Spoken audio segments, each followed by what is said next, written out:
तो hello learners, हम लोग आज न्यू टॉपिक स्टार्ट कर रहे हैं जिसका नाम है डबल सर्कुलेशन। ठीक है, तो इस टॉपिक में हम पढ़ेंगे कि हार्ट में जो है डबल सर्कुलेशन कैसे होता है। ठीक है, और इससे ये टॉपिक जो है क्लास 10th के CBSE बोर्ड में आने के काफ़ी चांसेस है, तो इसको ध्यान से देखना। ठीक है, तो हम बात करते हैं हार्ट की। तो हार्ट जो होता है वो ट्रायंगुलर शेप का होता है। ठीक है, और ये हमारे बॉडी में लेफ्ट साइड होता है। ठीक है, लेफ्ट साइड होता है। और अगर मैं इसकी साइज़ की बात करूँ तो ये अपने क्लंच्ड फिस्ट अगर आप अपने फिस्ट को ऐसे मुट्ठी दबा दोगे उस साइज़ का जो है आपका हार्ट होता है। ठीक है, तो हार्ट में जो है टोटल 4 कमरे होते हैं या फिर 4 चैम्बर्स होते हैं। ठीक है, तो हार्ट को मैं जो है 2 हिस्सों में भाग कर देता हूँ, यानी 2 हिस्सों में डिवाइड कर देता हूँ। ठीक है, एक हो गया अपना राइट वाला हिस्सा और एक हो गया अपना लेफ्ट वाला हिस्सा। ठीक है, तो लेफ्ट वाले हिस्से में भी मैंने 2 हिस्से में डिवाइड कर दिया, जो कि आपका लेफ्ट आर्ट्रियम और लेफ्ट वेंट्रिकल।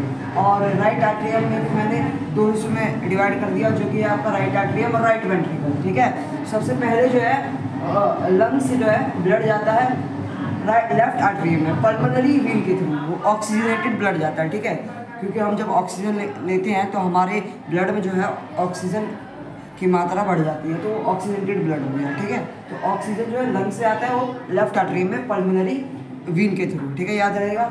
उसके बाद लेफ्ट आर्ट्रियम से लेफ्ट वेंट्रिकल में जाता है। ठीक है, लेफ्ट वेंट्रिकल से ये जाता है body organs, different body organs तक जाता है, वो भी किसके थ्रू? मेन आर्टरी के थ्रू, या फिर इसे आयोटा भी कहते हैं। ठीक है, AORTA। ठीक है, इसमें भी ऑक्सीजनेटेड ब्लड ही जाता है। उसके बाद बॉडी ऑर्गन में जाते ही फिर ये वापस कहा जाता है राइट आर्ट्रियम में जाता है, वो भी किसके थ्रू? मेन वेन के थ्रू। ठीक है, मेन वेन के थ्रू जाता है, या फिर इसे वेना कावा कह लो, वो भी डीऑक्सीनेटेड ब्लड होता है। यहीं से आपका डबल सर्कुलेशन स्टार्ट हो जाता है। यहाँ से एक साइकिल में हमारा फर्स्ट सर्कुलेशन हुआ और फिर यहाँ से सेकंड सर्कुलेशन है जो स्टार्ट हो जाता है। राइट आर्ट्रियम में जाने के बाद ये राइट वेंट्रिकल में जाता है, और फिर राइट वेंट्रिकल से किस में जाता है? लंग्स में जाता है, वो भी पल्मोनरी आर्टरी के थ्रू। ये आपको याद रखना जरूरी है कि आर्टरी जो है हमेशा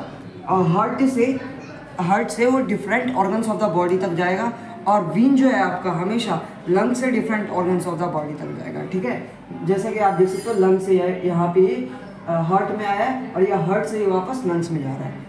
ओके, तो डबल सर्कुलेशन यही है कि double circulation is a circulatory system where blood passes through the heart twice in a single cycle, कि एक ही साइकिल में जो है ब्लड जो है वो 2 बार फ्लो करता है। ठीक है, ओके।